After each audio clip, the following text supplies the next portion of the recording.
Hello hello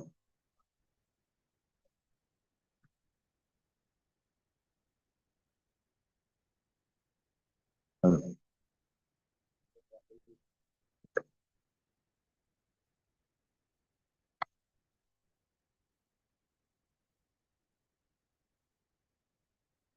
प्रार्थना करेंगे।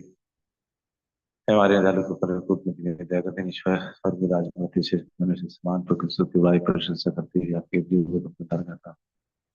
प्रभु ईश्वर से नाम सब कुछ माते आपके नाम की बड़ाई प्रशंसा करते हैं जी। क्योंकि आप हमारे दाले माजे के हैं हमारे से हाल तनाव और दान कर मुझे हमारी मैंने कहा हमारा जीवन को धन्यवाद आज के दिन के अपने बड़ा में लगा रखा है।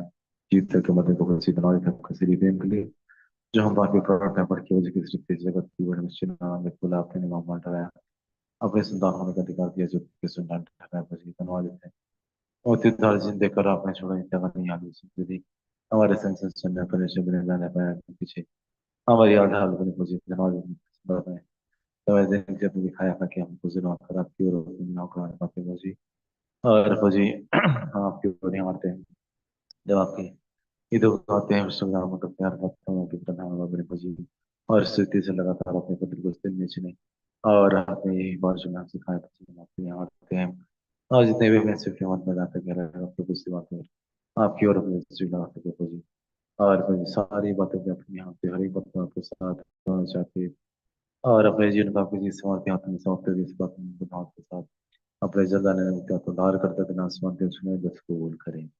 आमीन।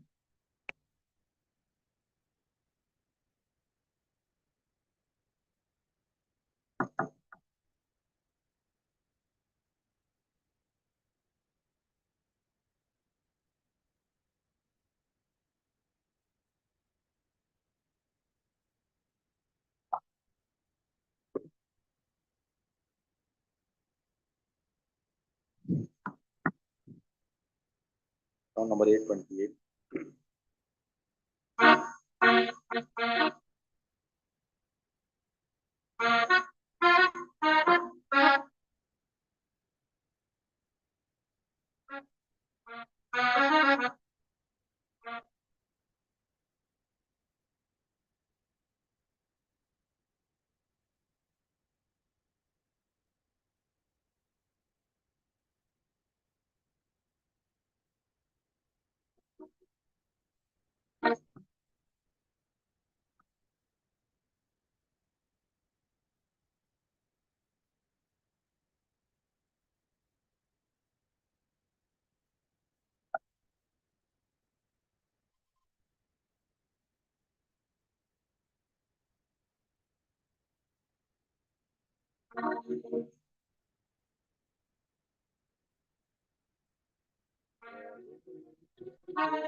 भजन करके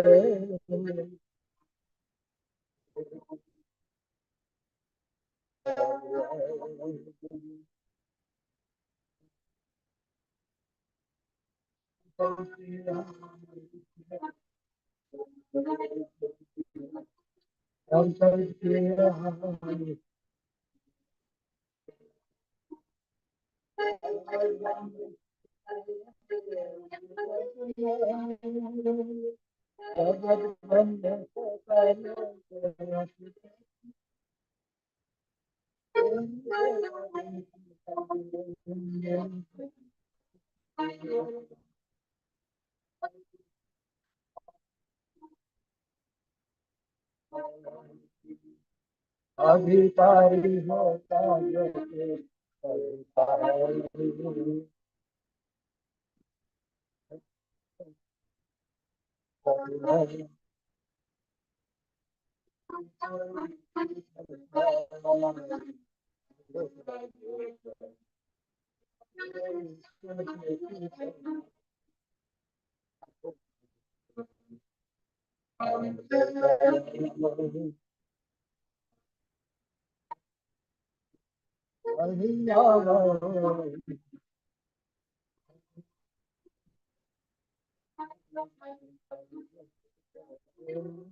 भजन करके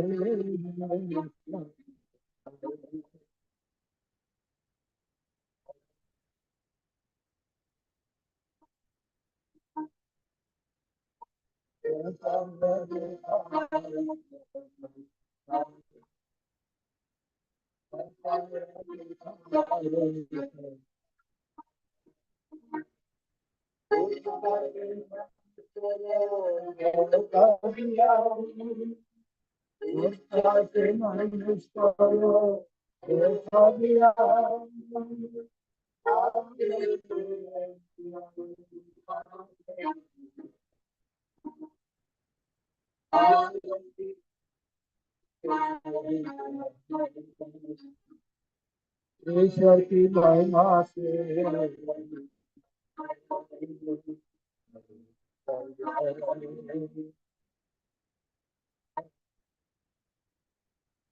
भजन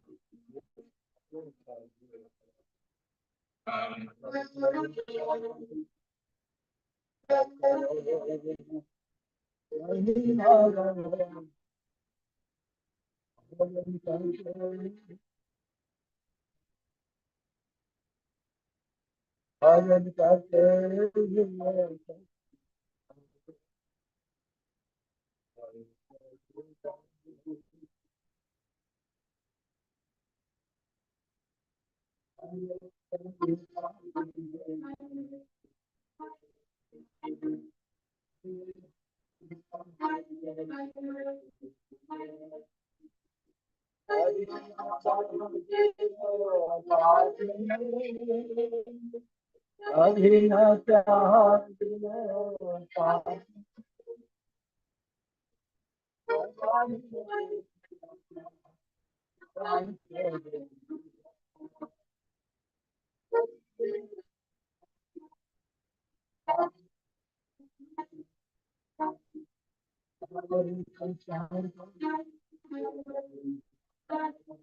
सारे संसार पाप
महिमा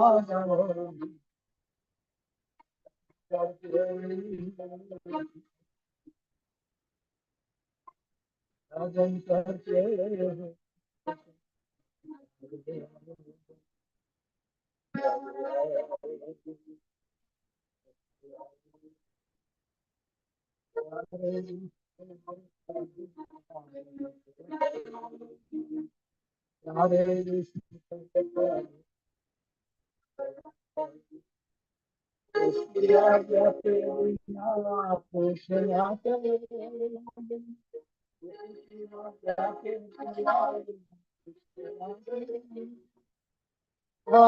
प्रभु हमको संभाले हमको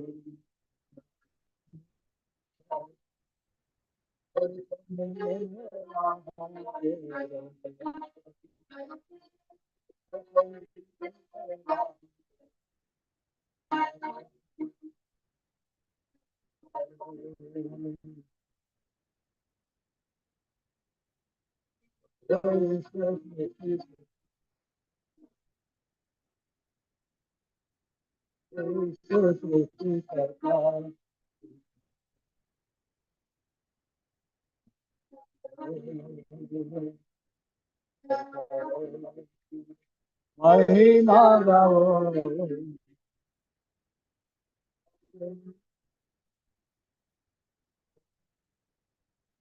भजन करके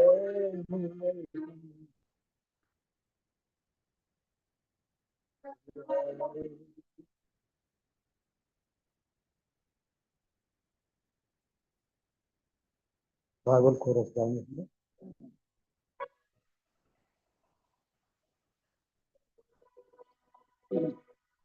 दुनिया में सबके प्यार दुनिया में सबके प्यार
हमारे जल्द आने वाले मुक्तिदाता प्रभु यीशु मसीह के नाम से सभी भाई बहनों को प्यार में की आइए तो फिर काम करेंगे।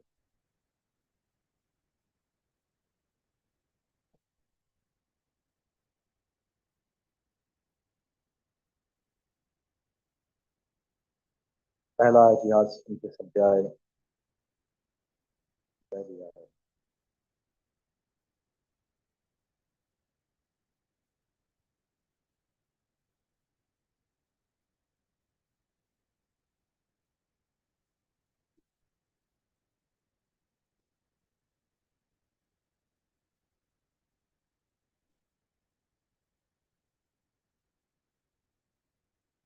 आइए हम प्रभु की नारियों को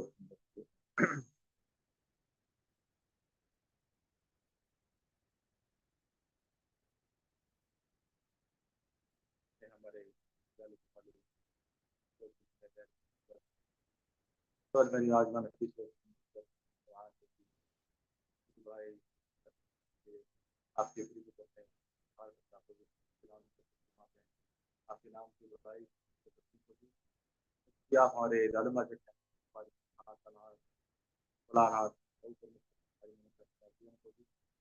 चलो आज के अपने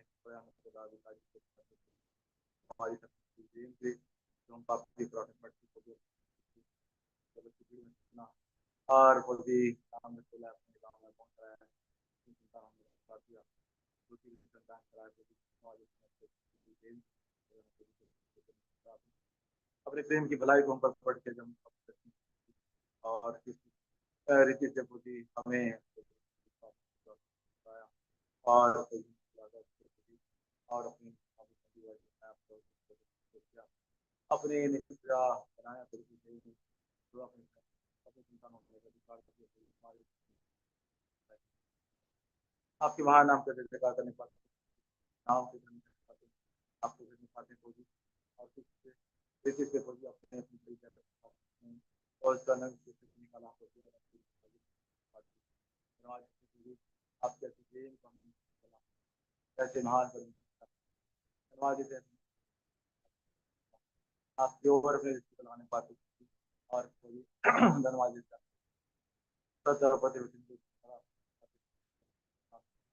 आपने किन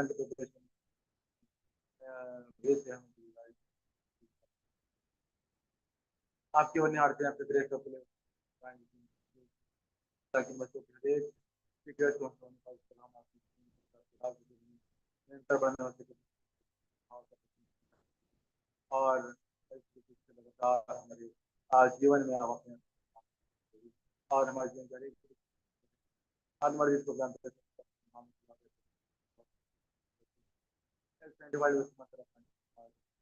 और तमाम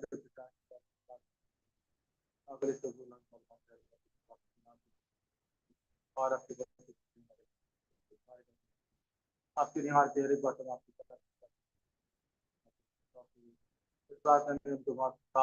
अपने जल्द तो उद्धार कर सकना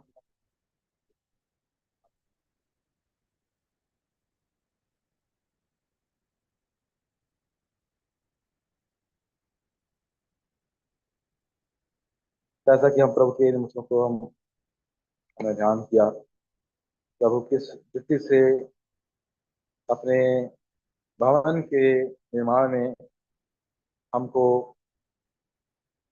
एक सहकर्मी के नारे प्रभु देखना चाहता है और वो काम जो प्रभु आज हमारे जीवन में चाहता है इस रीति से कि हम प्रभु के लिए सदैव हम तैयार पाए जाए और जब तक हम तैयार नहीं पाए जाएंगे तब तक हम इस्तेमाल नहीं किए जाएंगे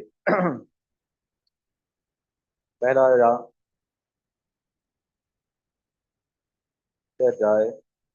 साथ आए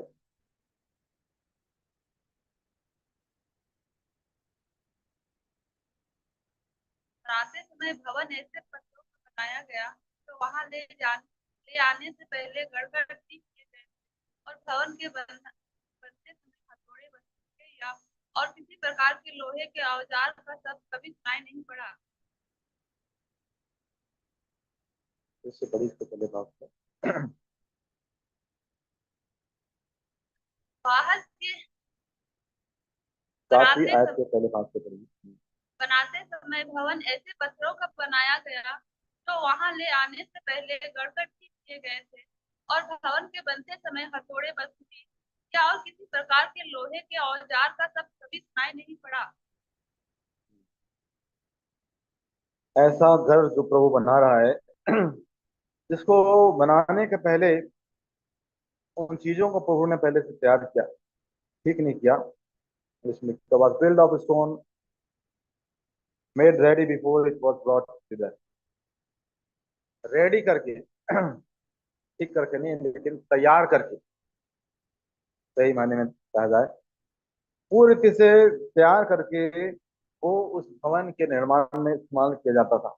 और इस सारे विचार के पीछे प्रभु भी अपने कार्य को हमारे जीवन में चाहता है, और हमें भी एक भवन के रूप में प्रभु पहले बनाना चाहता है।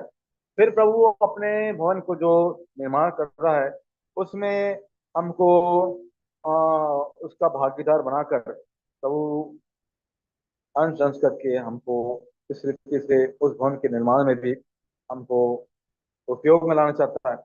लेकिन क्या आज हम प्रभु के लिए तैयार हैं? प्रभु के कार्य के लिए तत्पर हैं? प्रभु के कार्य में हम लीन होना चाहते हैं? ये प्रभु, इस बात को प्रभु देखना चाहता है। क्योंकि आज आज हमारे जीवन में प्रभु का कार्य नजर नहीं आता है। और यही कारण है कि जो भवन प्रभु हमारे जीवन में बनाने पर है, वो ना बनने के कारण प्रभु का भवन भी तैयार नहीं होता है, और प्रभु का कार्य नहीं बढ़ता है। अर्थात वो काम ना केवल उद्धार का मेरे जीवन में चाहता है प्रभु, लेकिन उस उद्धार के काम को उस सिद्धता की ओर ले जाकर प्रभु उस काम को दूसरे के जीवन को भी तैयार करकर तो उस काम को आगे बढ़ाना चाहता है। और उस घर के निर्माण के विषय में जब हम ध्यान करते हैं, तो किस रीति से हमको इस जीवन के बड़ा ही गंभीर होकर तो उसकी ओर दृष्टि करना है। उस उद्धार के विषय में हमको ध्यान देना है जो प्रभु ने हमारा किया है, और क्यों प्रभु ने वो हमारा उद्धार किया है, क्या विषय है, क्या उद्देश्य है प्रभु का। उस मकसद को हमको बड़ी बातें समझने की आवश्यकता है। इस तरीके से हम ध्यान कर रहे थे फिलिपी में 2 अध्याय 4वीं आयत। इसलिए हे मेरे प्रियो, जिस प्रकार तुम सदा से आज्ञा मानते आए हो, वैसे ही अब भी न केवल मेरे साथ रहते हुए, पर विशेष करके अब मेरे दूर रहने पर भी डरते और कांपते हुए अपने अपने उद्धार का कार्य पूरा करते जाओ। अपने उद्धार का कार्य करते हुए और कांपते हुए, बढ़िया सेवा को कैसे पूरा करना है। इसलिए हे मेरे प्रियो, जिस प्रकार तुम सदा से आज्ञा मानते आए हो, वैसे ही अब भी न केवल मेरे साथ रहते हुए, पर विशेष करके अब मेरे दूर रहने पर भी डरते और कांपते हुए अपने अपने उद्धार का कार्य पूरा करते जाओ।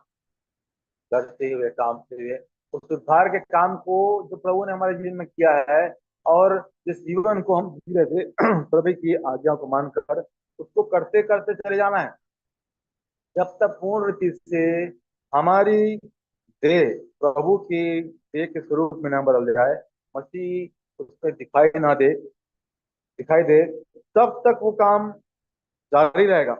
और तब एक एक स्टेप बाय स्टेप, एक एक कदम बाय कदम प्रभु क्या करेगा, उस काम को इस रीति से करेगा हमारे जीवन में। उस काम को करके, उस निर्माण को करके प्रभु अपने उस घर को भी बनाता बनाता चला जाएगा।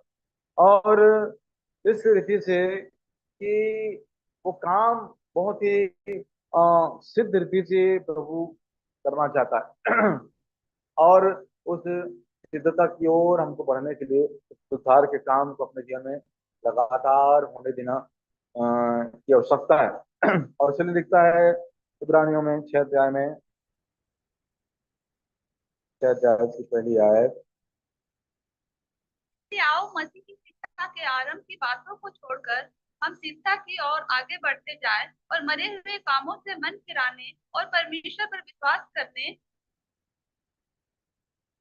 और बपतिस्मों और हाथ रखने और मरे हुओं के जी उठने और अंतिम न्याय की शिक्षा रूपी नींव फिर से ना डाले, यदि परमेश्वर चाहे। और ऐसा काम प्रभु चाहता है, जिस शिक्षा को, जिस नींव को प्रभु ने डाला है विश्वास में रहकर, उस नींव को थाम कर रखना है और उसमें सिद्ध होते जाना है, सिद्ध होते जाना, सिद्ध होना और सिद्धता की ओर लगातार बढ़ते चले जाना है। जब तक प्रभु का काम पूरा संपन्न नहीं हो जाता, पूरा खत्म नहीं हो जाता, तब तक उस काम को लगातार होने देना है। और वो सारी सारी चीजें जो हमारे जीवन में पाई जाती थी उद्धार पाने के पहले, जो एक आ, बुरी और गलत और अपवित्र नींव का निर्माण मेरे आपके जीवन में था, उस नींव को फिर से नहीं हमको नहीं डालना है और उस जीवन की ओर हमको आ, अपने निगाहों को नहीं लगाना है। और जो चीज प्रभु ने हमारे जीवन में किया है और जिस उद्धार को दिया है, उस चीजें हमने छोड़ दी हैं, त्याग दी हैं, उसको फिर से हमको नहीं पकड़ना है। और आगे की ओर हमको प्रभु की ओर दृष्टि करते हुए उस नींव में स्थिर रहने के लिए उस शिक्षा की ओर हमको बढ़ना है। और इस जीवन को जीने के लिए हमको बहुत ही भय और भक्ति से जीवन बिताने की आवश्यकता है। प्रतिदिन प्रतिदिन उद्धार के काम को प्रभु सिद्ध करना चाहता है प्रतिदिन के जीवन में। एक समय है जब प्रभु उस पापी के जीवन में उद्धार का काम करता है, लेकिन वो काम, उद्धार का काम सिद्ध नहीं होता। लेकिन उसको सिद्धता में लाने के लिए उस जन को, उस काम को होने देना पड़ेगा। तब वो धीरे धीरे धीरे करते करते वो इस परिपक्वता में आएगा कि वो सिद्धता की ओर उसका विचार होगा और एक स्थिर रहने वाला उसका जीवन जब तक नहीं होगा तब उस काम को करते करते चला जाएगा। इतनी इतनी स्थिरता मेरे आपके जीवन में प्रभु चाहता है कि जैसा प्रभु का राज, प्रभु अपने राज को तैयार कर रहा है जो कभी डगमगाएगा नहीं, हिलेगा नहीं, ऐसा लिखता है प्रभु। तो हमारा जीवन जैसा होगा उसी रीति से वो राज तैयार प्रभु करना चाहता है। और जिस राज के विषय में प्रभु जो कहता है तो कभी हिलेगा नहीं, डगमगाएगा नहीं, वो स्थिरता मेरे आपके जीवन में चाहता है। तब हम प्रभु के उस मकसद को हम भली भांति समझने पाएंगे, प्रभु किस रीति से उस घर को बना रहा है।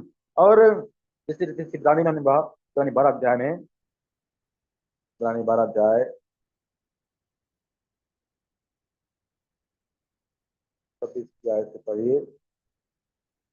इब्रानी 12 अध्याय 26 आयत से। उस समय तो उस सत्य ने पृथ्वी को हिला दिया, पर अब उसने यह प्रतिज्ञा की है, एक बार फिर मैं न केवल पृथ्वी को वरन आकाश को भी हिला दूंगा। और यह वाक्य एक बार फिर इस बात को प्रकट करता है कि जो वस्तुएं हिलाई जाती है वे सिरजी हुई वस्तुएं होने के कारण टल जाएगी, ताकि जो वस्तुएं हिलाई नहीं जाती वे अटल बनी रहे। इस कारण हम इस राज्य को पाकर जो हिलने का नहीं, कृतज्ञ हो और भक्ति और भय सहित परमेश्वर की ऐसी आराधना करे जिससे वो प्रसन्न होता है, कि हमारा परमेश्वर भक्त करने वाली आंख है।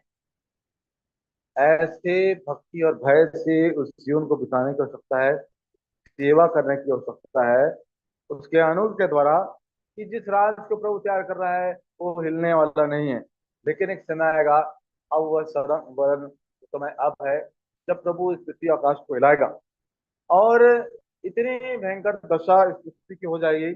जो लोग प्रभु में ऐसे स्थिर जीवन को जी रहे हैं, उसके अनुग्रह को जिन्होंने पा लिया, वो उस भय भक्ति के कारण वो स्थिर रहेंगे, बने रहेंगे। लेकिन जो चीजें हिल जाएंगी वो वहां से हट जाएंगी।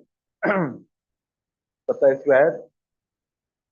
और यह वाक्य एक बार फिर इस बात को प्रकट करता है कि जो वस्तुएं हिलाई जाती है वे सिरजी हुई वस्तुएं होने के कारण टल जाएगी, ताकि जो वस्तुएं हिलाई नहीं जाती वे अटल बनी रहे। दो बातें यहाँ, रिमूव और रिमेन, हट जाना और बने रहना। और जो जीवन इस रीति से प्रभु के लिए तैयार होगा वो फिर बना रहेगा, और जो प्रभु में तैयार नहीं होगा वो हिल जाएगा, हट जाएगा, मिट जाएगा। लेकिन प्रभु चाहता है कि हमारा जीवन इस रीति से लगातार दिन ब दिन, डे बाय डे, प्रभु के इमेज में, प्रभु के स्वरूप में इस रीति से बदलता बदलता चल जाए कि वो सारी स्थिरता का जीवन मेरे और आपके जीवन में पाया जाए। और इतना स्थिरता कि कोई भी चीजें हमको जगा ना सके, हिला ना सके। और ये प्रभु का काम है। और जब हम प्रभु के लिए इस्तेमाल किए जाना है तो हमको प्रभु के अनुसार से उस रूप में बदलने की आवश्यकता है। अगर मैं क्रोध, अविरोध और इन सारी बातों से मैं भरा हुआ हूँ तो प्रभु यदि कहता है मुझको नम्रदीन होना है तो मुझको नम्रदीन होना पड़ेगा। और वो काम पहले निर्माण का प्रभु मेरे जीवन में करेगा और उस निर्माण को उस काम में लगाएगा जिसके द्वारा प्रभु का भवन तैयार होगा, प्रभु का राज तैयार होगा। और मेरे जीवन के द्वारा उस स्वभाव के कारण, उस गुण के कारण जो मेरे जीवन में प्रभु को बना रहा है, दूसरे के जीवन में उस काम को होने देगा। और जितने भी बातें हैं प्रभु अपने वचन में इन बातों को समझाता है, सिखाता है। तो इस सारे विषय का एक ही मूल सार है कि जो वचन हमारे मुख से, हमारे विचार से प्रकट होता है वो जीवन में नजर आना चाहिए। जो वचन में है वो जीवन में नजर आना चाहिए। जो वचन में है वो जीवन में नजर आना चाहिए। ये उसका संदर्भ है उस निर्माण का, कि जो जो जीवन हम प्रतिदिन के जीवन जी रहे हैं, हम कहते हैं कि हमारा प्रार्थना का जीवन है, तो क्या प्रभु प्रार्थना का उत्तर दे रहा है?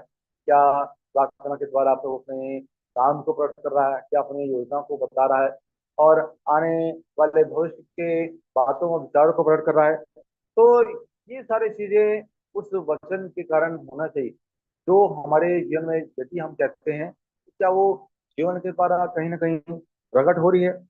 और जो भी बातें प्रभु ने अपने जीवन के द्वारा, जिन वचनों को प्रभु ने कहा, उसका वचन के जीवन में नजर आया, तब ये निर्माण का कार्य होगा। हम कहते रहेंगे अरे हम ऐसे विश्वासी, हम ऐसे विश्वासी, हम ये करते हैं, हम वो करते हैं, लेकिन वो जीवन में नजर नहीं आता है। ये केवल कहने की बातें रह जाती हैं। इसी कारण वो निर्माण का कार्य अधूरा रह जाता है, क्योंकि वो वचन मेरे जीवन में कार्य नहीं करता जो मैं कहता हूँ, जो मैं प्रचारता हूँ और जो विचार को रखता हूँ। और उस जीवन के ना होने के कारण वो किसी में उस प्रभाव को नहीं छोड़ता। हम सोचते कि हम ये कर रहे हैं, हम वो कर रहे हैं, हमारा जीवन दूसरों से अच्छा है, हम वैसा नहीं करते, दूसरा करते हैं, हम जो करते हैं दूसरे नहीं कर सकते, सारी चीजें। लेकिन जब वास्तविकता को देखें कि उस जीवन में वो नजर आता है कि नहीं, तो उसकी वास्तविकता मालूम पड़ती है कि उसका जो वचन है वही उसका जीवन है।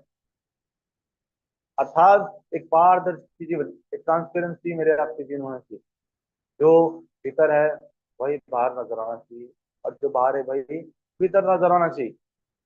और कोई इसमें फेर बदल नहीं होना चाहिए, कोई इसमें दिखावटी चीजें नहीं होनी चाहिए। तो ये सब चीजें इस रीति से हमको समझने की आवश्यकता है। उदाहरण के लिए देखिए, मसीह का जीवन जब प्रभु इन बातों को, विचारों को कहता है अपनी व्यवस्था में, मस्ती में आइए, वहाँ कहता है मत्ती रचित दो समाचार 11 क्या है,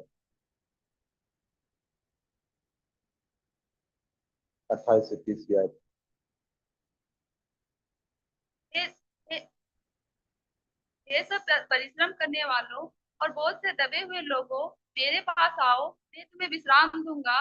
मेरा जुआ अपने ऊपर उठा लो और मुझसे सीखो, क्योंकि मैं नम्र और मन में दीन हूँ, और तुम अपने मन में विश्राम पाओगे, क्योंकि मेरा जुआ सहज और मेरा बोझ हल्का है। अपने विषय में वो क्या करता है कि मैं कैसा हूँ, इसकी आयत। मेरा जुआ अपने ऊपर उठा लो और मुझसे सीखो, क्योंकि मैं नम्र और मन में दीन हूँ, और तुम अपने मन में विश्राम पाओगे।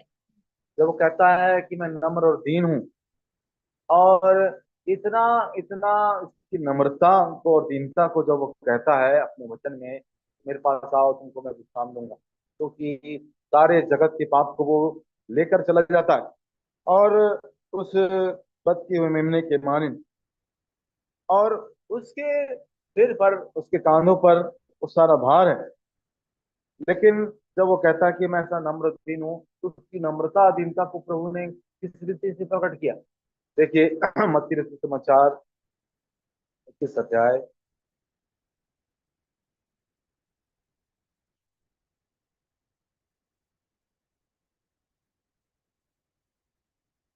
5वीं आयत। सिय्योन की बेटी से कहो, देख तेरा राजा तेरे पास आता है, वह नम्र है और गधे पर बैठा है, वरन जादू के बच्चे पर। इसकी नम्रता और दीनता को जब हम देखते हैं प्रभु के, तो कहाँ बैठा है वो? गधे पर सवार है। कौन ऐसा राजा होगा जो गधे की सवारी करता होगा? कोई ऐसा राजा हुआ होगा? एकमात्र प्रभु की मछली है, इसका वर्णन प्रभु की अवस्था में लिखा है, जो गधे पर सवार है। और यदि मान लीजिए आज के युग में भी यदि कोई राजा है जो घोड़े पर सवारी करता है, तो उसे कहा जाए, अरे राजा साहब आज आपको गधे की सवारी करना है, एक दिन के लिए बस, 1 मिनट के लिए, तो क्या वो कर पाएगा? क्या वो कर पाएगा? नहीं कर पाएगा। अरे भाई मैं राजा हूँ भाई, और मेरा अधिकार है इस सारे राज्य में, साम्राज्य में, और मैं इस काम को कैसे कर सकता हूँ? तो यदि उस काम को करना है उसको, तो क्या करने की आवश्यकता है? क्या करने की आवश्यकता पड़ेगी? क्या करने की आवश्यकता पड़ेगी? अरे अपने आप को नम्रदीन करने की आवश्यकता पड़ेगी। अरे मेरे पास जितना अधिकार है, जितना बड़ा साम्राज्य मेरा है, सब कुछ मेरा है, मैं यहाँ का राजा हूँ। लेकिन इस कार्य को करने के लिए वो इतना नम्रदीन होने की आवश्यकता पड़ेगी। तो काम प्रभु यीशु मसीह ने करके दिखाया। और जो कुछ बातें हम प्रभु की व्यवस्था में यीशु मसीह के आने के बाद हमने जब व्यवस्था में पढ़ी, और जब हम पढ़ते हैं, तो जो कुछ उसके वचन में वही उसके जीवन में, जो कुछ उसके वचन में वही उसके जीवन में नजर आता। यदि हम कहें कि प्रभु कहता है कि तुम अपने पड़ोसी से प्रेम करो, दूसरों से प्रेम करो, अपने सताने वालों के लिए प्रेम करो, तो उसने किया, उसने करके दिखाया। और इतना ही नहीं, उस प्रेम के खातिर वो क्रूस पर भी अपने आप को बलिदान होने के लिए दे दिया। और इस रीति से प्रभु ने उस प्रेम को सिद्ध किया। क्या आज मेरे और आपके जीवन में वो सारी चीजें हैं कि हम इस रीति से इस जीवन को समझ रहे हैं कि आज हम प्रभु के लिए हम कैसे इस्तेमाल कर सकते हैं? जब तक काम मेरे आपके जीवन में नहीं होगा, प्रभु हमको कभी इस्तेमाल नहीं करेगा। क्योंकि प्रभु जब अपने आप को हमको इस्तेमाल करना चाहता है, तो पहले हमको पहले पूर्ण रीति से तैयार करेगा, उसके बाद प्रभु अपने काम के लिए इस्तेमाल करेगा। और इस रीति से कि प्रभु जिस योजना को हमारे लिए बनाया है, किसी भी रीति से तो वो पूरा करे। अब दूसरा विषय ये है कि जब हम प्रभु के लिए मान के जाना है, के लिए अपने आप को प्रभु के लिए सौंप दे रहे हैं, और अपने आप को नम्र दीन भी कर ले रहे हैं, तो हम किस योग्यता से हम उस कार्य को अंजाम देंगे? जरूरी नहीं हर किसी के पास हर एक जैसी योग्यता हो और हर कोई हर काम करने में सक्षम हो। जब प्रभु अपने काम को करना चाहता है, प्रभु जब किसी को इस्तेमाल करना चाहता है, तो वो कितना प्रभु के कार्य करने में सक्षम है, कितना वो अनुभवी है, और कितना प्रौढ़ है, ये सारे विषय को प्रभु ध्यान नहीं करते। जब प्रभु के लिए हमको इस्तेमाल किया जाना है, ये प्रभु का काम है, ये प्रभु के ओर से किया जाने वाला काम है।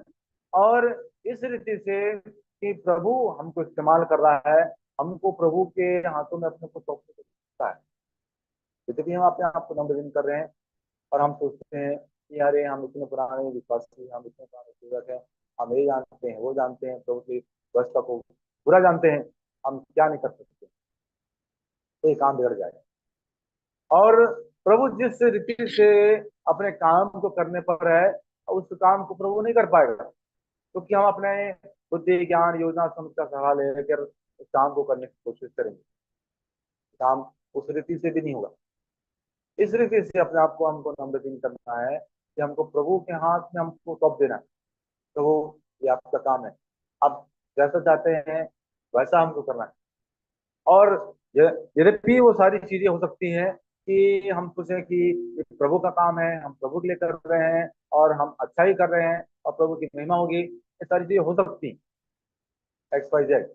लेकिन इन सारी चीजों के ऊपर प्रभु की इच्छा के अनुसार से इस काम को करना सबसे बड़ा मुख्य विचार है। तीसरा कि इस रीति से कि हम प्रभु के काम को हमको करना है, तो हम आपके अपने आप को केवल नम्र दिन नहीं करना है, लेकिन हमको प्रभु को उस को काम को करना है। हमको अपने बुद्धि ज्ञान समझ के सामने लेना है और इस रीति से कि ये प्रभु का काम है, हमको प्रभु की इच्छा से ही इस काम को पूर्ण करना है। कोई कोई इसमें कोई शॉर्टकट नहीं, कोई इसमें कोई फेरबदल नहीं, कोई उसमें कोई पूछ रिछ नहीं, ऐसा कोई भी चीज हमको इस काम के लिए इस्तेमाल नहीं करना है। जैसा प्रभु कहता है तो हो बहू वैसा ही करना है।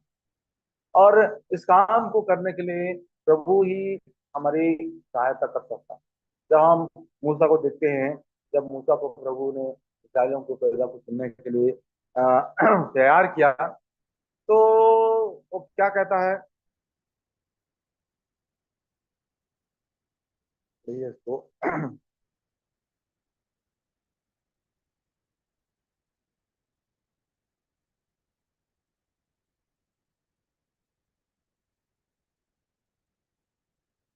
मेरे का मन 4 अध्याय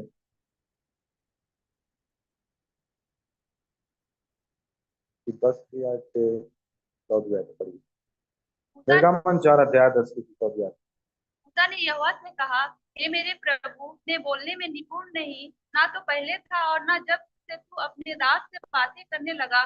मैं तो मुंह और जीभ का भद्दा हूँ। यहोवा ने उससे कहा, मनुष्य का मुंह किसने बनाया है, और मनुष्य को गूंगा या बहरा या देखने वाला या अंधा मुंह मुझ यहोवा को छोड़ कौन बनाता है। अब जा, मैं तेरे मुंह के संग होकर जो तुझे कहना होगा वह तुझे सिखलाता जाऊंगा। उसने कहा, हे मेरे प्रभु, कृपया किसी और को भेज। तब यहोवा का कोप मूसा पर भड़का और उसने कहा, क्या तेरा भाई लेवी हारून नहीं है? मुझे निश्चय है कि वह बोलने में निपुण है।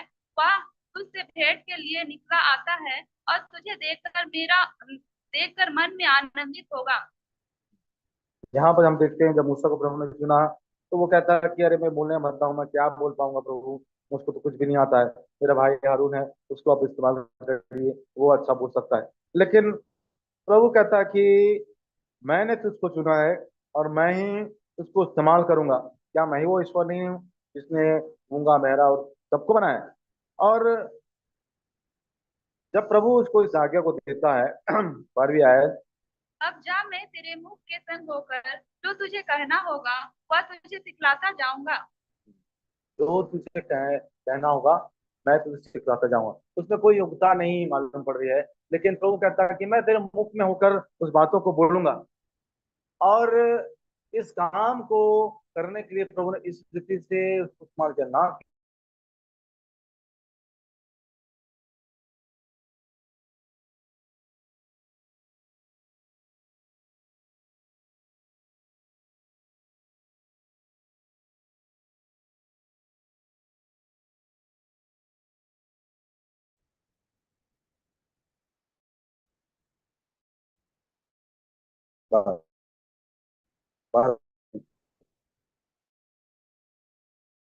पृथ्वी भर के रहने वाले सब मनुष्यों से बहुत अधिक नम्र स्वभाव का ऐसा नम्रहीन व्यक्ति है।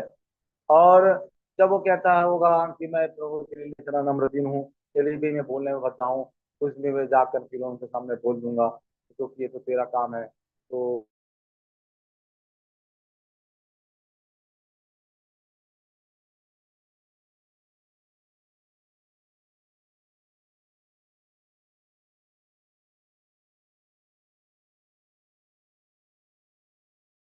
करना है तो इस तरीके से कर दिया जाए तो ठीक होगा, और उस तरीके से कर लिया जाए तो ठीक होगा, ऐसा उसने नहीं किया।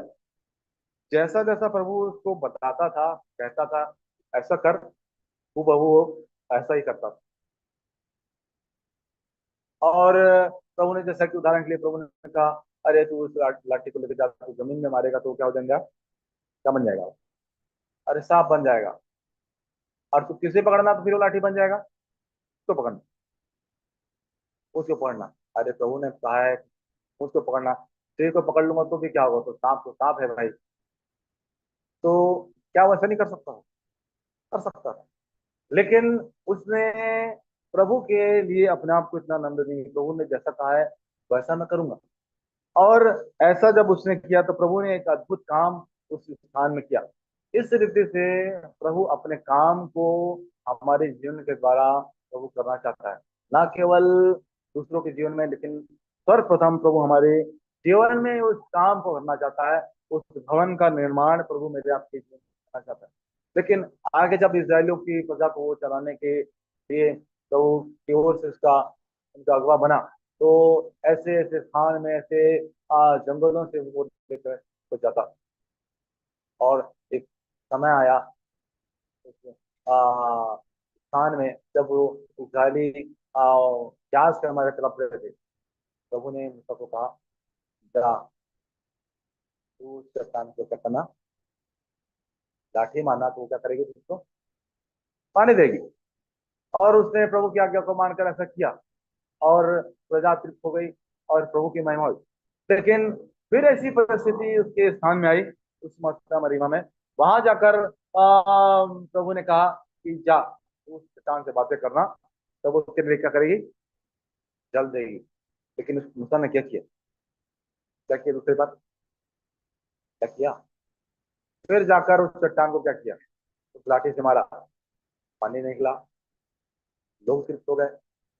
लेकिन हुआ क्या, हुआ तीसरा विषय ये हुआ, प्रभु महिमा नहीं हुई, प्रभु क्रोधित हो गया, तूने ये क्या किया, और तूने मेरे नाम की निंदा की, मेरे नाम धराई की। क्या वो चट्टान जिसको तूने मारा, तो पानी उसको दी, तो क्या तुझसे बातें करता तो क्या वो पानी नहीं देती? क्या नहीं देती? देती, यकीनन देती।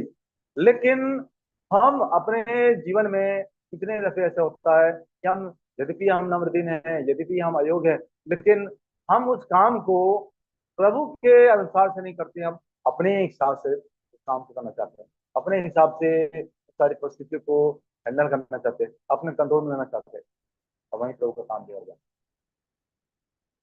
यद्यपि हम नम्रदीन हैं, यद्यपि हम अयोग्य हैं, और उसके बाद जब हम प्रभु की इच्छा के अनुसार से हमको जीना है, तो हम ना जीकर हम प्रभु के काम को बिगाड़ देते हैं।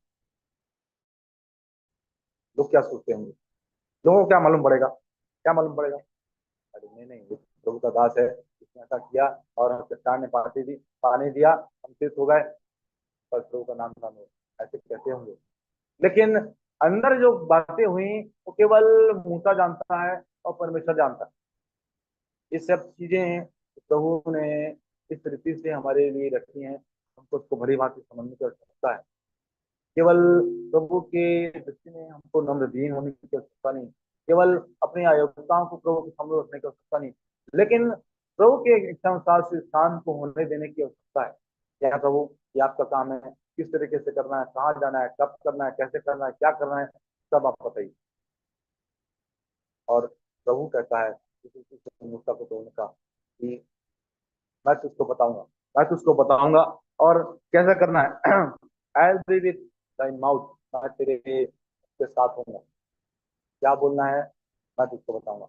ऐसे कर कर प्रभु उस काम को हमारे जीवन में होने देता है, और इस रीति से कि हम प्रभु की योजना को भली भांति समझ पाए, इतना इतना अपने आप को हमको नम्रदीन करने की आवश्यकता है।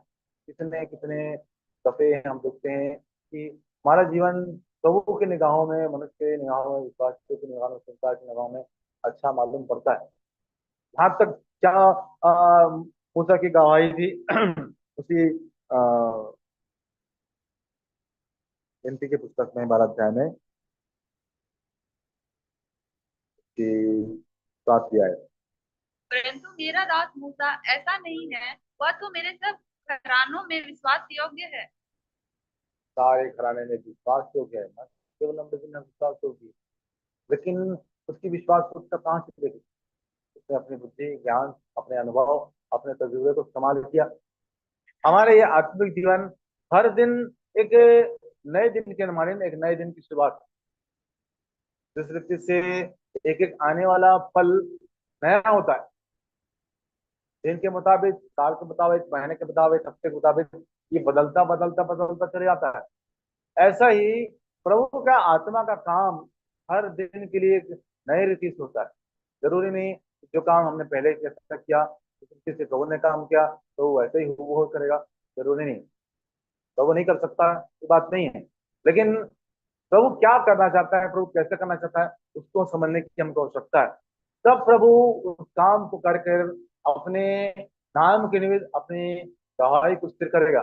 ना केवल उस निर्माण को मेरे जीवन में करेगा, लेकिन सामने वाले और सामने संसार के लोगों के लिए जीवन को प्रभु प्रस्तुत करेगा और एक बड़ी गवाही होगी। प्रभु एक नए रूप से, एक नए मनुष्य को के जीवन में उस काम को करेगा, उसे तैयार करेगा। फिर ऐसे करते करते वो निर्माण का कार्य क्या होगा, लगातार मल्टीप्लाई होता जाएगा, बढ़ता बढ़ता चला जाएगा। मेरे जीवन के द्वारा दूसरे के जीवन में, दूसरे के द्वारा तीसरे, तीसरे के जीवन चौथे, एज ए चेन। और ये काम इस रीति से होने की आवश्यकता है, क्योंकि प्रभु के काम को करने के लिए एक और दो मनुष्य के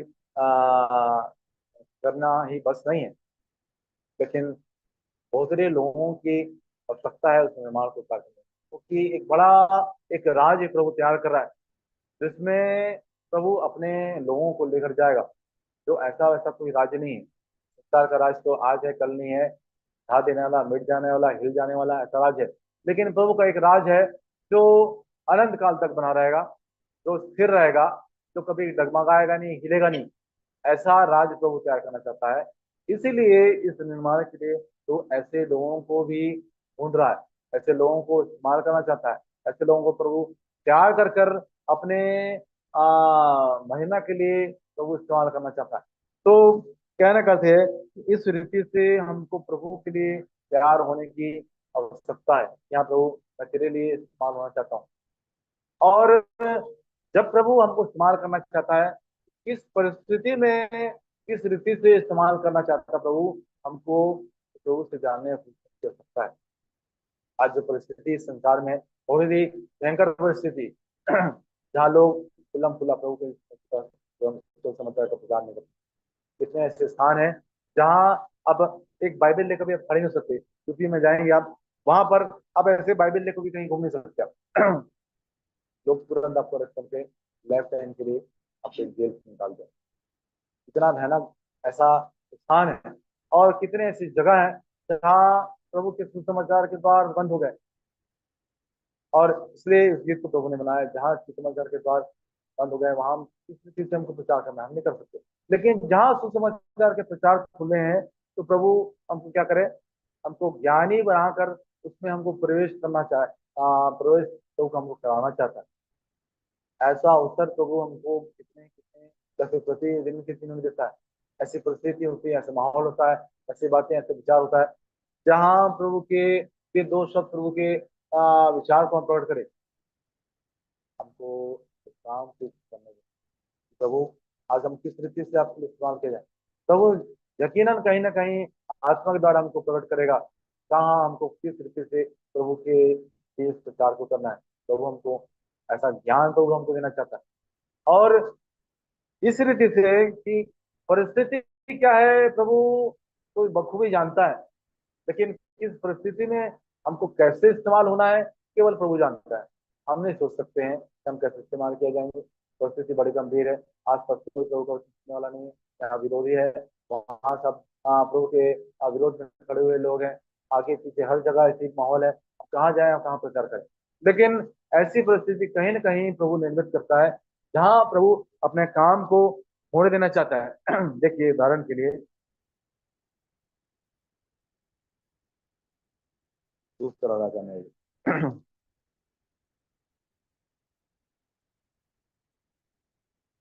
दूसरा राजा 5 अध्याय।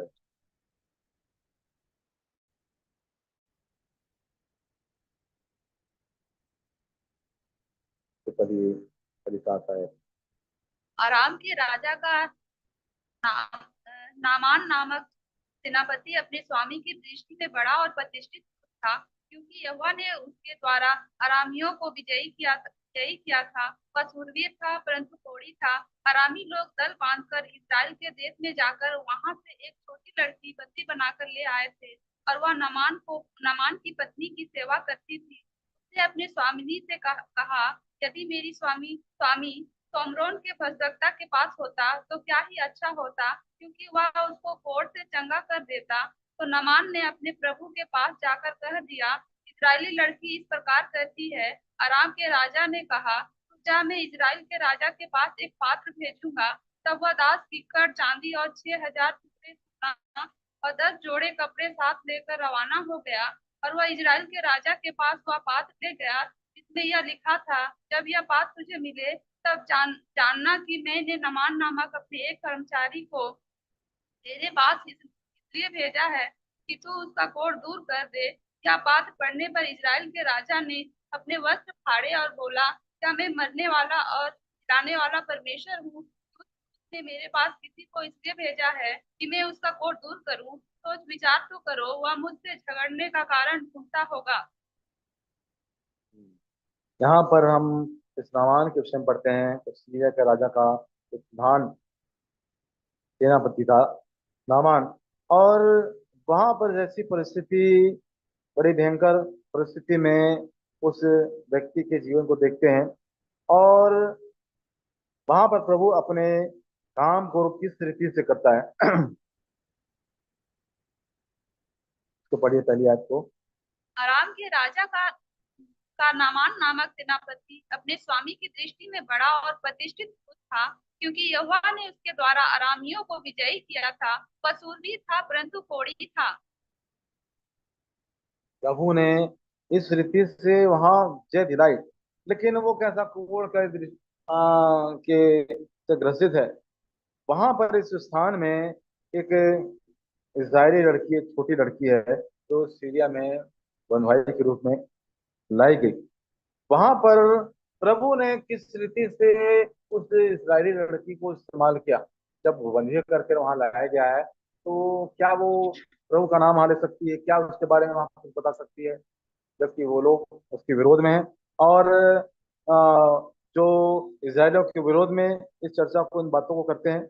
लेकिन जब प्रभु के कार्य को हम देखते हैं कि प्रभु किस रीति से अपने काम को करना चाहता है, बात को हमको समझने की आवश्यकता है। जिस भी परिस्थिति में प्रभु हमको रखता है, यदि प्रभु अपने काम को करना चाहता है तो वो किसी भी रीति से इस काम को कर सकता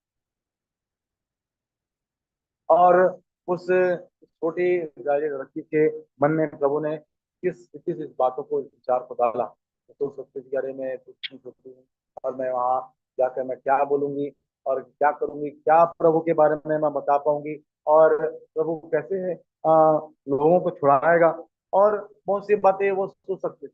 लेकिन अपनी सारी अयोग्यताओं को उसने कहीं ना कहीं प्रभु के सामने रखा। तो कैसे इस काम को आप करेंगे, तो वो अपने काम को आप इस स्थान में करिए। और एक व्यक्ति के द्वारा प्रभु एक अद्भुत काम को करने पर, और वहां पर जब वो चिट्ठी वहां पर उस इस्राएल के राजा को भेजी गई, उस समय इस्राएल का राजा कौन था? कौन था? सुलेमान था। और उसको उस राज को देने पर उसका पिता उसको कह रहा। और इस रीति से कि परमेश्वर अपने उस काम को करना चाहता है, तो उस एलिशा के पास उसको भेजा जाना है। और जब वो नामान को इस बातों को बताया गया, तो वो वहां जाकर वो वहां पर चला गया, और उसने कहा कि जा जर्दन नदी में जाकर जाकर 10वीं आयत। तब एलीशा ने एक दूत से उसके पास यह कहला भेजा, तू जाकर यरदन में 7 बार डुबकी मार, तब तेरा शरीर ज्यों का त्यों हो जाएगा और तू शुद्ध होगा। वहां जाकर कितने बार डुबकी लगा? 7 बार डुबकी लगा। और ये नामान सोचा कि अरे उसको एलिशा को भेजा है, अरे मैं उसके पास चले जाता और जाकर उसको कहता कि प्रभु के नाम से मुझको तू चंगा कर दे, तो मैं चंगा हो जाता। अरे अपने दास को भेज दिया, बोला कि ऐसा जाके ऐसा कर। तो मैं वहां यरदन में जाकर क्यों डुबकी लगाऊंगा? और उसका मन और भी कठोर और कठोर हो जा रहा था। लेकिन क्या हुआ? 12वीं आयत। क्योंकि दमिश्क की अबाना और पर्पर नदियां इजराइल के सब जलाशयों से उत्तम नहीं है, क्या मैं उनमें स्नान करके नहीं हो सकता हूँ? इसलिए वह क्रोध से भरा हुआ लौटकर चला गया। क्रोध से भाग कर चला गया।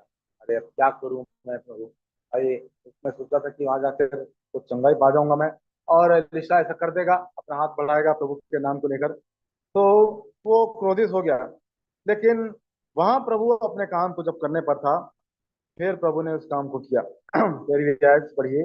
तब उसके सेवक पास आकर कहने लगे, हे हमारे पिता, यदि भक्तवक्ता तुझे कोई भारी काम करने की आज्ञा देता तो क्या तू उसे ना करता? फिर जब वह कहता है कि स्नान करके शुद्ध हो जा, तो कितना अधिक इसे मानना चाहिए। तब उसने परमेश्वर के भक्त के वचन के अनुसार यरदन को जाकर उसमें 7 बार डुबकी मारी, और उसका शरीर छोटे लड़के का सा हो गया और वह शुद्ध हो गया। तब वह यहाँ पर जब हम देखते हैं कि वो क्रोधित होकर तो वापस आ गया था, लेकिन प्रभु ने फिर उन दासों को, उन सेवकों को वहां पर उस पर भेजा कि इस बात को नामान को कहें कि अरे बड़े बड़े काम तुझको करने बोलता, तो भी चंगाई को पाने के लिए जरूर करता, लेकिन ये छोटा सा काम है, तू उसको नहीं कर रहा है। जा, तू जो कहता है तू कर। तो वो जाकर किसी उसी यर्दन में जहां पर उसको पहले दफे कहा गया, जाकर तो 7 बार डुबकी लगा। तो उसने ऐसा किया, और तुरंत वो उस चंगाई को पाकर एक छोटे लड़के के माने वो एकदम शुद्ध हो गया। और जब हम देखते हैं कि परमेश्वर का काम इस रीति से प्रभु अपने काम को करता है, और प्रभु किसी को भी किसी भी रीति से अपने काम के लिए प्रभु इस्तेमाल कर सकता है। और हमको इस बात को नहीं विचारना है क्या मेरी योग्यता है, क्या मेरा काम है। जिस रीति से प्रभु को करना है, उस रीति से अपने आप को प्रभु को सौंप देना है। और यदि कोई भी चीजें हम इस रीति से हम करते हैं, तो हम प्रभु के काम को बिगाड़ का कारण ठहर जाते हैं। और प्रभु जिस काम को करने पर है, वो काम अधूरा रह जाता है। लेकिन यहाँ पर उस इजरायली लड़की के द्वारा उस नामान को प्रभु ने चंगा किया, और वो जान गया कि वही सच्चा परमेश्वर है। इजराइल में कोई दूसरा ईश्वर नहीं है, वो कहता है। देखिए, पढ़िए इसको 15वीं आयत में। तब वो अपने सब दल बल समेत परमेश्वर के भक्त के यहाँ लौट आया और उसके सम्मुख खड़ा होकर कहने लगा, सुन, अब मैंने जान लिया है कि समस्त पृथ्वी में इजराइल को छोड़ और कहीं परमेश्वर नहीं है। इससे अब अपने दास की भेंट ग्रहण कर। एलिसा ने कहा, यहोवा जिसके सम्मुख में उपस्थित रहता है, उसके जीवन की शपथ में कुछ भेंट न लूंगा। और जब उसने उसको बहुत विवश किया कि भेंट को ग्रहण करे, तब भी वह इनकार ही करता रहा। तब नामान ने कहा, अच्छा, तो तेरे दास को 2 खच्चर मिट्टी मिले, क्योंकि आगे को तेरा दास यहोवा को छोड़ और किसी ईश्वर को होमबलि या मेल बलि ना चढ़ाएगा।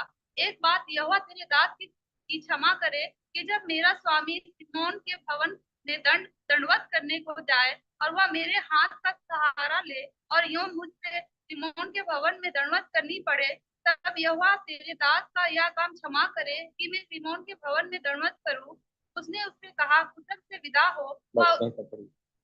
यहाँ पर उसको कुछ दे रहा है तो वो नहीं लेना चाह रहा, नहीं लेना चाह रहा है। फिर बोलता है कि वो परमेश्वर को बलिदान करने के लिए कुछ लेगा।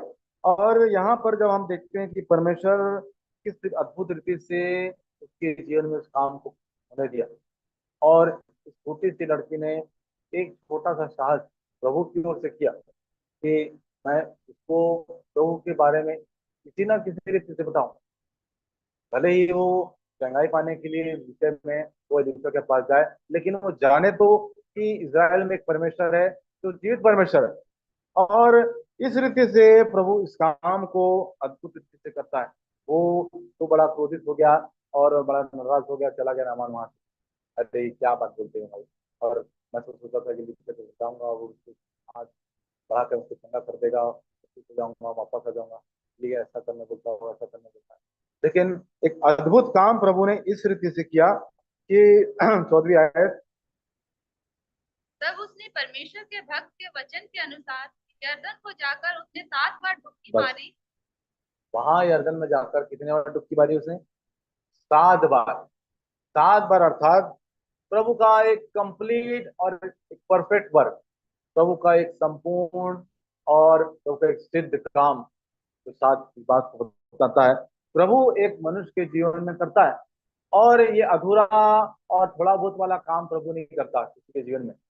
जब प्रभु के जीवन, किसी के जीवन में सुधार के काम को प्रभु करना चाहता है, तो एक सिद्ध और सच्चा और संपूर्ण काम करता है। थोड़ा मोड़ा उतार पाया, थोड़ा मोड़ा आदेश बदल गई, पुराना जीवन आधा है, आधा नया जीवन है, ऐसा नहीं। पूर्ण रीति से एक सिद्ध काम प्रभु उसके जीवन में करेगा, और इस रीति से प्रभु उस जीवन को प्रभु तैयार करना चाहता है। ऐसे करके हमारे जीवन में भी प्रभु इस रीति से उस उद्देश्य को रखता है, कैसे हम प्रभु के लिए इस्तेमाल किए जाए। प्रभु, हम तो अयोग्य हैं, तो निर्मल हैं, अनुभवहीन है, बिना कोई तजुर्बे के हम जी रहे हैं, कोई योग्यता हमारे जीवन में नहीं है, और कोई सामर्थ्य नहीं है हमारे पास, हम कैसे इस्तेमाल करें। प्रभु, आपका काम है, आप हमको इस्तेमाल कीजिए। तब प्रभु हमारे जीवन में इस रीति से अपने सामर्थ्य को हमको बढ़ता है, और इस रीति से हमको योग बनाता है, और प्रभु उस काम को होने देता है। और इस सारे विषय को हमको बड़ी बातें समझने की आवश्यकता है। ना केवल हमारे जीवन में नम्रता और दीनता की आवश्यकता है, ना केवल हमको प्रभु की सामने अपने अयोग्यता को रखने की आवश्यकता है, लेकिन प्रभु के इच्छा के अनुसार से इस काम को होने देने की आवश्यकता है। प्रभु, ये आपका काम है, किस रीति से आप काम करेंगे, आप उस काम को होने दें। हो सकता था कि वो नाराज होकर वो ना वापस चले जाता, वो कभी वापस नहीं जाता, किसी को बाद में सुनता, लेकिन प्रभु ने होने दिया कि उसके सेवक जाकर बोले कि अरे तू ऐसा नहीं कर पा रहा है, अरे तेरे को बड़े बड़े काम करने बोलता तो शायद करता। तो वो कहा कि ठीक है, चलो मैं करता हूँ। और वो उस कोर्स से मुक्ति पा गए। लेकिन जब हम पढ़ते हैं कि वहां पर जब वो एलिशा का दास जो गेहजी है 20वीं आयत। कि परमेश्वर के भक्त एलिसा का सेवक गेहजी सोचने लगा, मेरे स्वामी ने तो उस अरामी नामान को ऐसे ही छोड़ दिया है कि जो वह ले आया था उसको उसने ना लिया, परंतु यहोवा के जीवन की शपथ मैं उसके पीछे दौड़कर उससे कुछ ना कुछ ले लूंगा। अब गेहजी वहां पर उसका सेवक है एलिशा का, वहां जाकर वो सोचता है कि अरे नामान तो क्या कुछ देने वाला था, चुना हुआ बड़ा उसका अधिकारी है, सेनापति है, क्या कुछ दे सकता था, तो क्यों उसने नहीं लिया। और वो जाकर उसके पीछे पीछे उसके रथ में दौड़ने लगता है। तो जब नामान देखता है कि वो पीछे आ रहा है, वो वहां रुक जाता है। अरे क्या हुआ, सब कुछ ठीक ठाक है?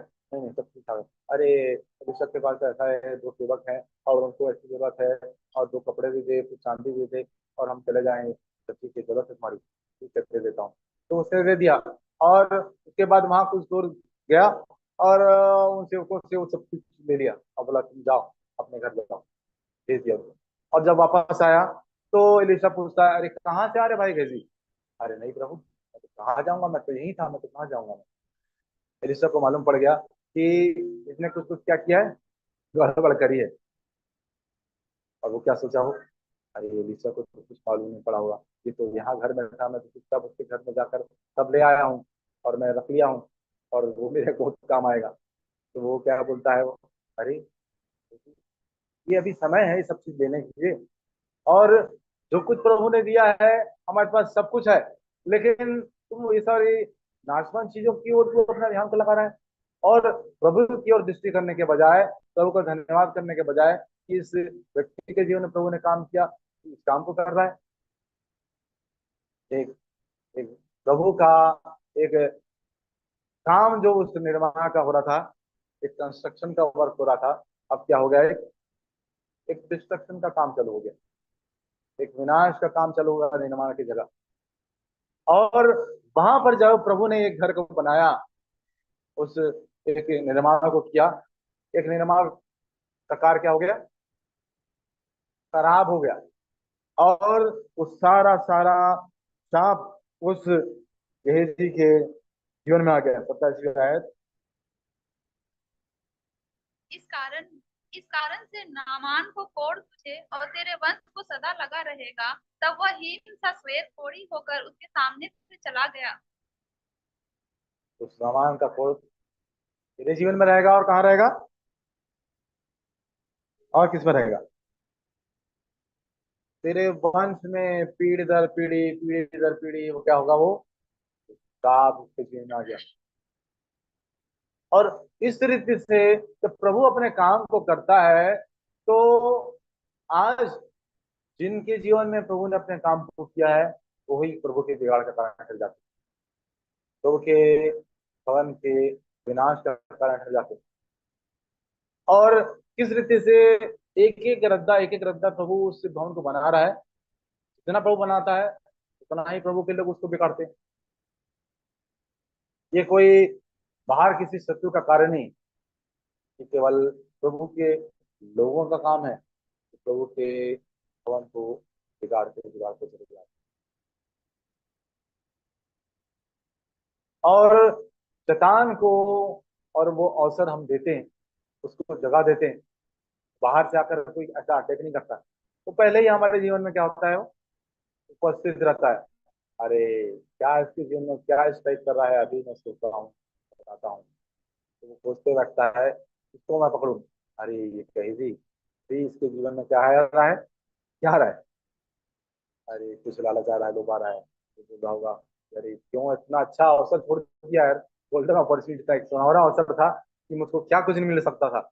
अलीशा तो नहीं समझता इसको बात को, चलो मैं चाहता हूँ, चला गया उसके पीछे, बहुत कुछ मिल जाएगा मुझको। लेकिन क्या हुआ, जीवन की बड़ी हानि उसने उठा ली। हम ऐसे ही करते, हम सोचते हैं अरे चलो तो उसको कुछ समझ रहे हैं, बेकार समझ रहे हैं, इसको ध्यान दे रहे हैं। अरे हमारे फायदे की हमारे काम की चीज है भाई। और हम प्रभु की इच्छा के विरोध हो जाते हैं, छोटी छोटी बातों और दूसरे के लिए। और वो सारी चीजें हमारे लिए भारी भारी हानि का कारण ठहर जाते हैं। लेकिन जो विपत्ति हमारे जीवन में हमारे कारण से नहीं आई, उन सारी विपत्ति से प्रभु हमको बचाता है। तो कहता है अपने वायदे में, बस इसको 6 विपत्ति से बचाऊंगा, वरन 7वीं से भी तेरी क्या नहीं होगी, कुछ हानि नहीं होगी। क्योंकि हम प्रभु के सब के विरोध में काम नहीं कर रहे हैं। परिस्थिति आएंगी, समस्या आएंगी, और ऐसे बातें, ऐसा विचार आएंगे। लेकिन यदि हम प्रभु के विचार में स्थिर पा जाते हैं, तब प्रभु हमारे लिए उपाय करेगा। तब प्रभु उस परिस्थिति में भी अपने काम को होने देगा अद्भुत रीति से। उस छोटी सी इस्राएली लड़की उस बंधुआई में है, फिर भी वो प्रभु की ओर दृष्टि कर रही है। उन्हें सोचे कि यार अरे अब मैं क्या करूंगी, अब इसराइल में थी, मैं प्रभु को जानती थी, प्रभु सच्चा परमेश्वर है। अब सीरिया में मैं क्या करूंगी, मैं यहाँ राजा तो मुझको बदवा बना के रखा है, मैं प्रभु की इबादत कर सकती हूँ, कुछ कर सकती हूँ। उसका मन ध्यान कहीं ना कहीं प्रभु की ओर लगा हुआ है। परिस्थिति हमारे जीवन में आएंगी, हो सकता है हमारे शरीर को नाश कर दे, लेकिन हमारा आत्मा को जो प्रभु संभाल कर रखता है, केवल प्रभु के हाथों में है। हमारे आत्मा को कोई छू नहीं सकता। इस रीति से प्रभु अपने काम को नहीं देता है। जब हम देखते हैं कि योग की जब आयुब की जब परीक्षा हुई, तो प्रभु की ओर से थी। प्रभु ने क्या कहा, अरे तू मेरे दास को छू सकता, लेकिन उसके प्राण की चीज को हानि नहीं क्या तुझे कर सकता था। लेकिन ऐसी परिस्थिति में भी प्रभु की ओर दृष्टि कर रहा है। क्यों? क्योंकि मुझको प्रभु के लिए जीना है, और प्रभु के काम को मुझको नहीं बिगाड़ना है। अरे आज मेरा जीवन है एक प्रभु के कारण है, जो कुछ मेरे पास है प्रभु के द्वारा दिया हुआ है। क्या है मेरा कुछ इसमें नहीं है। आज मैं खाली आया हूँ, खाली एक दिन चला जाऊंगा, क्या है ऐसा मेरा आपका विचार है? तब हम प्रभु के निर्माण के लिए हम पूर्ण रीति से अपने आप को तैयार कर पाएंगे। ना केवल हमको अपने आप को नम्र जीने होने सकता है, ना कि न केवल अपने आप को अपनी अयोग्यता को प्रभु के सामने रखने को सकता है, ना केवल प्रभु की इच्छा में रहकर हमको जीना है। प्रभु तुम उसको इस्तेमाल कर, ये हमको प्रभु से कहना है। प्रभु आप मुझको क्षमा करिए। और तब प्रभु उस निर्माण के कार्य को न केवल मेरे जीवन में करता चला जाएगा, अपने उस निर्माण को भी, उस भवन को भी, उस घर को भी प्रभु तैयार करता जाएगा अपने लोगों के नाम के निमित्त। और जिस दिन प्रभु उस निर्माण को पूरा कर लेगा, प्रभु उस स्थान में उपस्थित होगा, प्रभु अपनी उपस्थिति का एहसास देगा। हर दिन, हर समय, हर पल हमारे उठने बैठने में, हमारे आने जाने में, हर बातों में प्रभु के विचार को हम समझने पाएंगे, क्योंकि उसकी उपस्थिति पूर्ण रूप से मेरा आपके जीवन में होगी। इस स्टेज तक, उस पद तक प्रभु हमको लाना चाहता है। और आ, और भी बहुत सारी बातें हैं बाद में और भी बातों को देखेंगे। तो प्रभु हमें सहायता करे कि हम इस रीति से अपने आप को नम्रहीन करते हुए, दूसरा अपनी अयोग्यताओं को प्रभु के सामने रखते हुए, तीसरा प्रभु की इच्छा को जानते हुए प्रभु के कार्य को होने दें। इस बात को जानकर ये प्रभु का काम है। कैसा करेगा प्रभु, कब करेगा और किस रीति से करेगा, तो उसको केवल उसकी आज्ञा को सुनने की अमानत है। तब उस काम को प्रभु होने दे। और जहां कहीं हम अपनी योग्यता लगाएंगे, जहां कहीं हम अपनी इच्छा का अनुसार से काम करेंगे, उसका काम बिगड़ जाएगा। और जिस रीति से वो काम, वो भवन धीरे धीरे बन रहा है, और भी काम वो धीरे हो जाएगा। क्यों हो जाएगा? क्योंकि जिस स्टेज तक वो बना हुआ है, यदि हम उसको उस काम को खराब कर दे रहे हैं, तो वो और काम और भी बढ़ जाएगा वो। और यही कारण हो रहा है, इसी कारण आज प्रभु अपने आने में देर कर रहा है। क्योंकि जिस जिस रीति से प्रभु अपने लोगों को और भी पापियों को छुटकारा देना चाहता है, तो काम कहीं ना कहीं रुक जा रहा है। ऐसा नहीं कि प्रभु का काम नहीं हो रहा है, यकीनन हो रहा है, लेकिन जितना प्रभु अपने काम को कर रहा है, उससे कहीं ज्यादा लोग उस काम को बर्बाद कर रहे हैं, और वो भवन तैयार ही नहीं हो पा रहा है। और जिस पल वो तैयार हो जाएगा, उस घड़ी प्रभु आ जाएगा। और इस रीति से प्रभु अपने लोगों को तैयार करना चाहता है, लेकिन प्रभु हमको इतना अवसर दे रहा है, इतना समय दे रहा है, इस बात से समझने की जरूरत है। प्रभु उसको तेरे लिए इस्तेमाल होना है, उसको तैयार कर प्रभु। और जब तक मैं तैयार नहीं होऊंगा, तो उसको इस्तेमाल नहीं कर पाएगा। जब तक मैं इस्तेमाल नहीं होऊंगा, तो अपनी महिमा का प्रकट नहीं करने पाएगा। और इस सारे विचार को कर हम प्रभु को दृष्टि करेंगे, तब प्रभु अद्भुत महान काम हमारे वर्ग में करेगा। प्रभु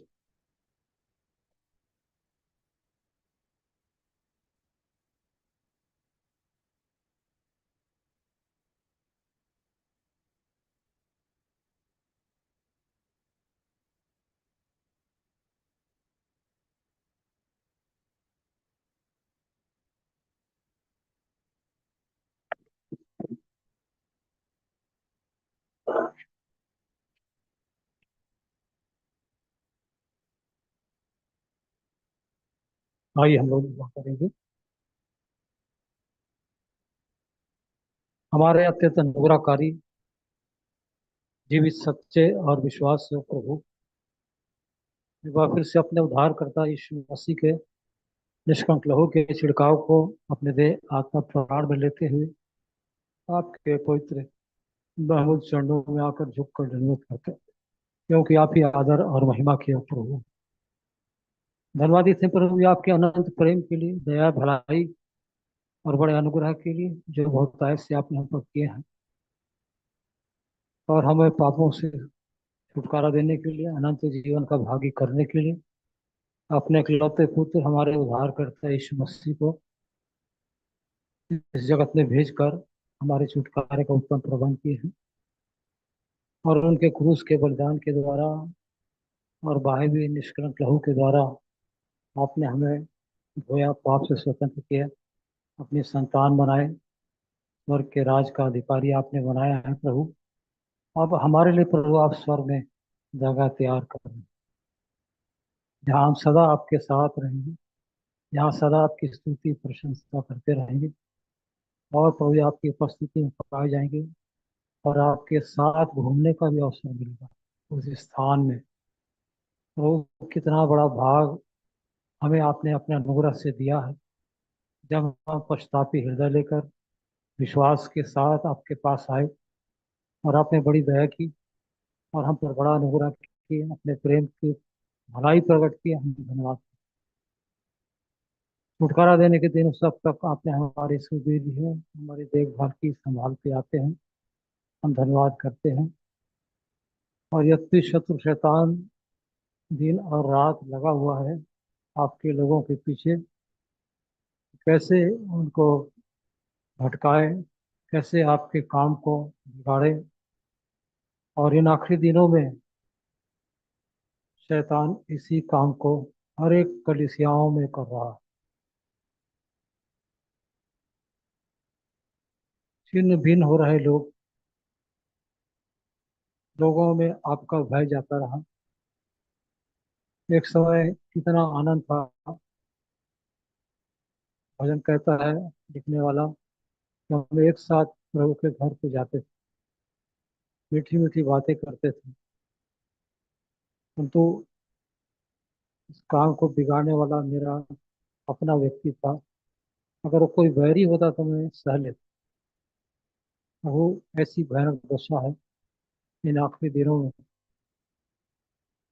प्रभु जी, आपने हमें अपनी देह का अंग बनाया है छुटकारा देकर, और हे प्रभु, उस आत्मिक क्रम में बने रहने के लिए आपकी मंशा है। हमको अपना अपना निवास स्थान बनाया है ताकि आप उसमें वास करें और उस जीवन से आपकी महिमा प्रकट। परंतु कितने बार हम प्रभु संसारिकता हमारे जीवन में हावी हो जाती है, संसार का आकर्षण, लोभ, लालच हमारे जीवन में प्रभाव डालते रहता है, और धीरे धीरे हम उसके शिकंजे में आ जाते हैं। हमने ध्यान किया कैसे प्रभु एलिसा को आपने अपनी महिमा के लिए इस्तेमाल में लाया। अंत तक वो एलिया का साथ नहीं छोड़ा, और अंत में उससे पूछा तुझे क्या चाहिए। उसने कहा जो तुझ में भाग है उसका दोना भाग मुझे चाहिए। तो आपने बड़ी दया की, उसके इस लगन को आपने देखा, उसकी आवश्यकता को आपने देखा कि वो आपके नाम की महिमा के लिए इन बातों को कह रहे हैं, और आपने उसको दूना भाग दिया, और इसलिए उसने एलिया से बढ़कर बड़े अद्भुत कामों को किया। अब उसके साथ आपने गेहजी को भी जोड़ा, जो उसका सेवक।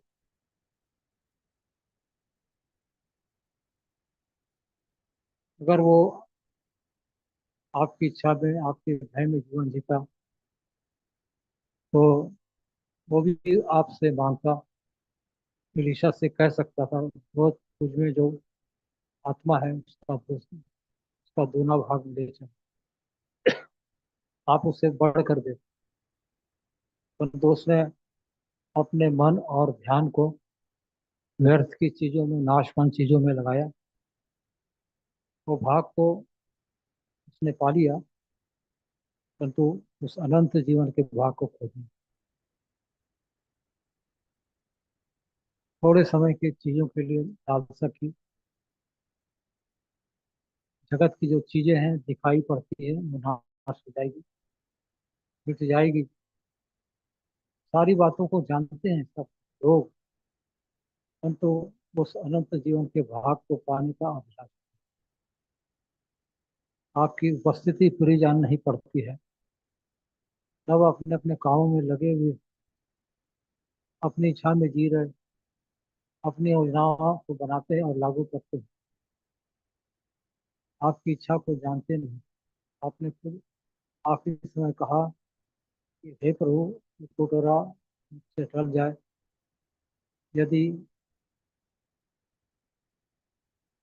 परंतु इस बात में भी मेरी इच्छा नहीं तेरी इच्छा।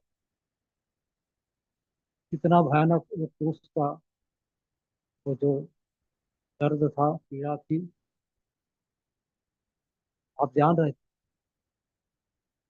आपका पसीना लहू की बड़ी बड़ी बूंदों की नहीं, चेलों को आपने कहा जागो और प्रार्थना करते रहो, तुम परीक्षा में। और 3 बार उनको आकर देखा और आखिर में उसने कहा अब सोते रहो। वो कितना अवसर आप दे रहे हैं, और तो हम निश्चिंत और लापरवाह पड़े हुए हैं। तो ये आपके कार्य का तो पाया, उस समय आपके साथ चलते भी रहे, और इसलिए आपका दास पौलुस कहता है कि दौड़ में ऐसा दौड़ो कि इनाम को पाओ। धीरज से अपने प्रभु की ओर ताकते हुए आगे बढ़ो, रुक नहीं जाना। ठहराव हमारे जीवन को बर्बाद। याकूब ठहर गया, अपना घर बना लिया, रहने लगा, और उसकी बेटी दीना भ्रष्ट। कितने कितने उदाहरण हमारे सामने है वैसे। आपको जब ध्यान, प्रभु मूसा सब व्यक्तियों से, पृथ्वी भर के सबसे नम्र थे। कैसे आपने उसको चुना, कैसी बड़ी सेवा दी। तो आखिरी समय में कैसे प्रभु आपके कहे हुए वचन को पालन नहीं, चाहे कोई भी क्यों ना हो। जब हम आपकी इच्छा में के अनुसार से नहीं जीते, आपके वचन का पालन नहीं करते, तो हमारे पर एक प्रकार से आपका क्रोध या दंड भी है। और इसलिए वचन वचन कहता है, इसलिए तुम्हें से होगी है, होगी है, और बहुत से सोगी। यदि हम अपने आप को जांचते तो दंड ना पाए, तो आप हमें दंड देकर हमारी ताड़ना करते हैं। और बार बार आप कहते हैं कि ताड़ना से ही मान लो, नहीं तो मेरे मन से करते। यदि तू लौट आना चाहता तो मेरे पास, लौट आने में तेरी भलाई है। मैं पहले से बढ़कर अधिक तेरे लिए भलाई करता हूं। तो हे प्रभु, आपकी आवाज को हम कुछ जानते हैं। अपनी इच्छा अपनी योजना के साथ से जीना चाहते, संसार पर शरीर पर मन लगाते, इससे कुछ लाभ नहीं। तो प्रभु आप ही दया करें, आखिरी दिनों में जब हम आ पहुंचे हैं, प्रभु ये आपके योग्य जीवन जीने के लिए, आपकी इच्छा को जानकर सारे कामों को करने के लिए, आपकी आज्ञा का पालन करने के लिए। और फिर आपकी आज्ञाएं इतनी कठिन नहीं भी नहीं है कि उनको पालन करें। परंतु हे प्रभु, हम वही करते हैं जो अपनी इच्छा और अपनी योजना को करते हैं।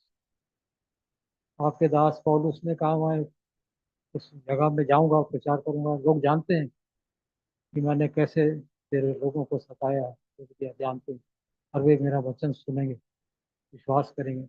आपने कहा नहीं, तो वहां नहीं जाए। तो ऐसे आप अपने लोगों को नियंत्रित भी करना चाहते, पर वो नहीं गया। अगर जाता तो हानि होता। कितने बार कितने बातों में हम ऐसे हानि वाले जीवन को जी रहे हैं। तो तुम अपनी ओर से तुमने दंड का भाग मान लिया प्रभु, और फिर आप कहते हैं मैं सारी आशीषों को श्राप में बदल। प्रभु आप भी प्रभु हैं, परंतु एक सीमा तक प्रभु आप अवसर देते हैं, अपने प्रेम को बनाए रखते हैं। यहूदा के लिए अपने प्रेम को आपने बनाए रखा। आपने कहा, हे मेरे मित्र, तू जिस काम के लिए है पूरा। प्रभु आखिर उसका मन दोषी उससे ठहराया। मैंने एक दोषी निर्दोष को दोषी ठहरा कर आप, तो आपके पास मनुष्यों के पास गया, जिसके द्वारा कोई नहीं पाया। और वो चांदी के सिक्के भी उसको कुछ काम नहीं है, देखना पड़ा। और उन्होंने उसको अपने खजाने में नहीं रखा, और एक खेत में भयंकर बताया, लहू का खेत का। उन्होंने जान लिया ये लहू का दाम इसने चांदी के 30 सिक्कों में आता है। प्रभु कैसे कैसे अद्भुत आपके वचन है, प्रभावशाली वचन है। कितने बार कितने बातों को हम जानते हुए भी प्रभु जी नकारते हैं, मानते नहीं, और इसलिए हम हानि उठाते जाते हैं। प्रभु जी आपकी बड़ी दया और अनुग्रह को चाहते हैं प्रभु इस कलीसिया पर। प्रभु तो जीवन बढ़ता हुआ दिखाई नहीं दे रहा जो आपने दिया। पौनेपन किसकी दशा है, क्योंकि हम दोहरे जीवन को जिए। कुछ पाने के लिए कुछ खोना है, तभी मिलेगा। और हम खोना नहीं चाहते, अपनी इच्छा अपनी जीना चाहते हैं।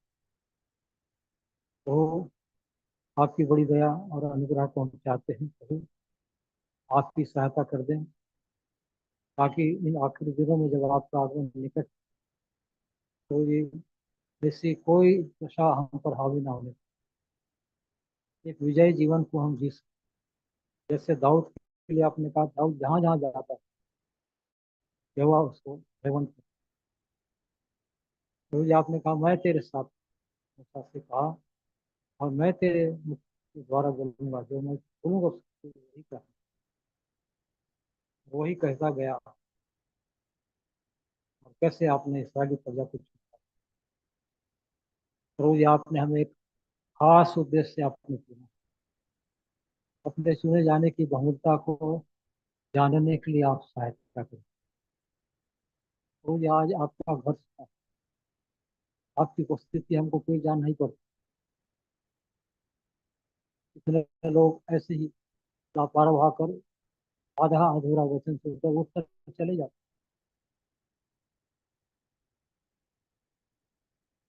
जबकि कुछ भी काम नहीं है, कुछ भी काम नहीं। शैतान भगाया फिरता है। वचन को जो बोया जाता है उसको लेने के काम, तो वो आप दया करें, हमारी विनती है। ये सब बातें इसलिए है कि हमारे जीवनों में आपका भय नहीं है, आपका आदर नहीं है। आपने कहा, दिल्ली से तू मुझसे बढ़कर अपने पुत्रों का आदर, जो मेरा आदर करेगा मैं उसका आदर करूंगा। तो वो आप ही दया करें।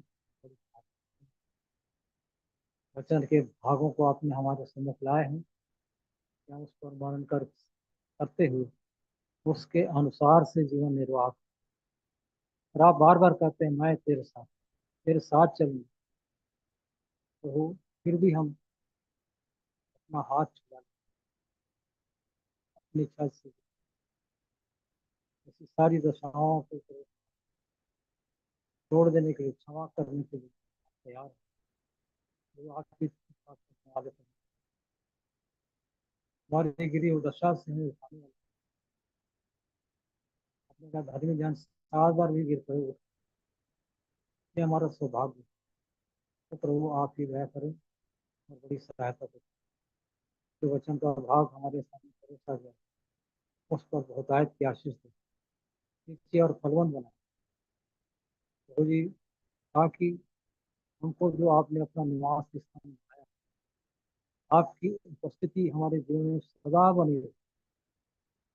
आपने कहा मैं तुझे कभी ना छोड़ूंगा ना त्यागूंगा, देखो मैं जगत के अंत तक तुम्हारे साथ हूं। इसे सुसमाचार प्रचार करो, जो विश्वास करे उसको मेरे नाम से करो। तो अपने सेवा दी है, किसी